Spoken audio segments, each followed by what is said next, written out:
What's cracking? What's cracking, dogs? UFC 330 just concluded. Yeah, you know, whatever. Listen, not the best card in the world. I look forward to every single fight card, whether it's at the Apex or whether it is in bloody Philadelphia. Mark Wahlberg was in the house, dude. Mark Wahlberg is the man.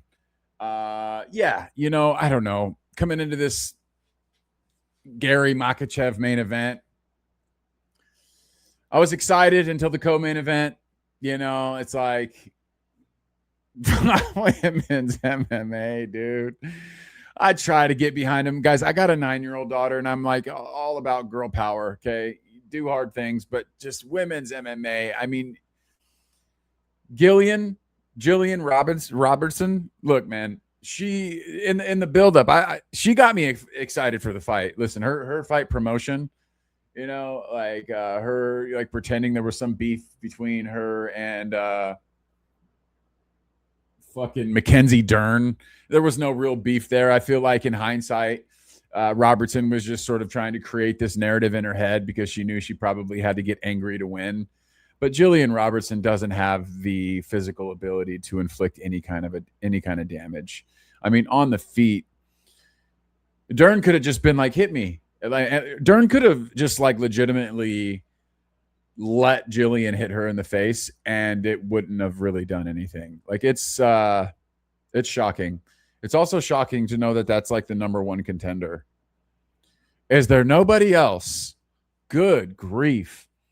I will, however, get excited for when she has to face that little Asian chick. I'm lost on the name right now. You guys know exactly who I'm talking about. Jae Hoon Chin. No, what? That's racist. I know. I'm sorry. I didn't mean to be. She's from China. So you guys know who I'm talking about. It's late. I'm making this video a little bit late, but when Dern fights her, now we're talking because that little China chick, she could scrap. Okay. And if she touches the chin, it can inflict some damage. But Jillian Robertson didn't have the ability to do it. But first fight of the night was good. It was interesting that Orably, or whatever his name was on the first fight of the early prelims. Bit of a shocking outcome. Jeremiah Wells, dude, he was getting his ass kicked, just completely out-grappled, outstruck everything. And then in the third round, for whatever reason, Orably. Well, actually, you know what? He got caught in the standing guillotine because he actually got rocked just prior to it. But shout out to Jeremiah Wells, man. Unk status, like 39 years old, threatened to retire unless he gets into the top 15. I really did actually particularly enjoy his post-fight speech, and he's got a new fan out of me. I didn't really know a whole lot about him. But yeah, man, I've been watching the UFC religiously for the past 20 years, and I don't even miss the early prelim fights. And I wasn't shocked to see that Magny beat Brahimaj. I actually picked Magny to beat Brahimaj, and it's so crazy, dude. It's so crazy. Magny is just so crafty. He could stay in the fight. He can mitigate the damage, and then if it goes late, his opponents just seem to gas out, and Magny takes advantage of him. And that's exactly what happened.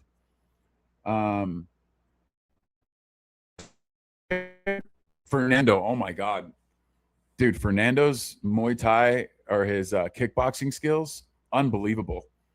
Watch out for this Fernando cat in the future, bro. He's a problem. This Tobias character came in looking all, making these funny faces, and then shit changed quick as soon as that bell rung because Fernando just absolutely pieced him up for 3 rounds consecutively, finished him in the third. Just so impressive. The way this Fernando guy just kept his composure and didn't like blow his load early. I mean, dude, his speed and his cardio was the same in round 3 as it was at the beginning of round 1. So that was really super impressive, I thought. Bro, Gore had his whole bottom row of teeth knocked out by Vicente Luque's knee. Gore clearly won the fight. I think it went to a decision. Yeah, Gore by decision. Gore lost all his bottom teeth, and he didn't even seem to care whatsoever. He even got on the mic after and was like, I don't give a fuck, dude. This is what I do, bro. I'll go get them shits fixed, son. I was like, damn, dude. Gore, newfound respect from me, dude. The guy's a fucking savage for sure. Johnson absolutely murked McConaughey. McConaughey just got absolutely slept by a straight right or a straight left. I think that was in the second round, if I'm not mistaken. So yeah, that was Johnson made really quick work of McConaughey. McConaughey, bless his heart. I don't really see where he goes from here, but Johnson's going to continue to be a rising prospect in the UFC. Johnson, Chaplin. Hey, dude, this Chaplin character came in on short notice and looked like he was going to actually beat Johnson. Fight was going completely his way. Had Johnson in all kinds of trouble, but Johnson, dude, the guy just, I mean, it really looked like Johnson was about to get finished a couple of times there, and he just fucking persevered through that and came back to, I think he actually finished. Oh, dude, he finished him with a fucking Swedish body twister or some shit like that, which is like a super rare submission. I've personally never seen one happen. So that was legit. I like Johnson. He's absolutely the man. And after everybody was chanting USA for him, it was fucking sick, dude. So like, shout out to Charles Johnson for that. Another upset incoming, which I don't know if you want to listen. Short notice Alvarez isn't the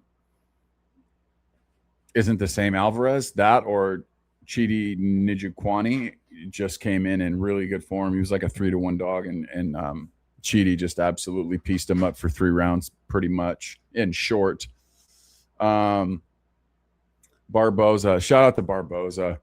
Ribovich just absolutely, it's just a squash match. It sucks, dude, that these fucking unks that are about to retire get these young lions, and it's just like, here you go, buddy. We'll see you. But kind of, emotional for me too. Been watching Barboza fight for 20 years. So that sucks to see him go out like that. But shout out to him, man. Legend in the game, always will be. 40 years old, still looking chiseled and jacked as ever. Another bit of it upset. Actually, another huge upset. First fight of the night, I want to say Orablai was a minus 1,200. Wells was a plus 700. Here's another fight. Abdul Malik. Yeah, Abdul Malik. He was like a minus 700 to beat Stoltzfus. Stoltzfus fucking beat his ass, dude. Straight up. Abdul Malik, fast, athletic, powerful as all shit, dude. But he just fucking, Stoltzfus just withstood the punishment and just fucking got it done, dude. Straight up. I think he finished him. He did. He finished him with the was it ground and pound or submission? I can't remember. It's late. But my boy Turner, I was a little worried for him, dude, because I've been watching this Fernandez guy fight, this Brazilian, and Fernandez is actually quite nasty. And fucking Turner just came in and fucking absolutely pieced him up in round 1. It was a complete mismatch, which was interesting because it was a pick 'em on the card. It's so crazy how these odds makers, oftentimes it seems like they have absolutely no idea what they're talking about, and then other times it like makes all the sense. Very strange sport to bet on. And then I kind of already spoke about the Dern Robertson absolute snooze fest leading into the main event, which is super disappointing because you want a good co-main event to get you hyped up for the main event. I thought the main event was quite entertaining. Machado Gary versus Makhachev, dude. Ian Machado Gary does everything in his power to make everybody in the MMA community despise him, and impossible to root for him, which sucks because he's such a valiant fighter. I actually really enjoy watching Machado Gary fight. Oftentimes, I still find myself rooting for him, even though I am just the furthest away from being a fan of him. Everything is cringe. Everything I disagree with. He's just annoys me. But he's a very, very good fighter, and I do appreciate that aspect of him. I was rooting for Makhachev. Makhachev is sneaky funny, bro, in the fight build-up. I watch all the build-ups and everything, bro, and like Makhachev's actually a pretty funny guy.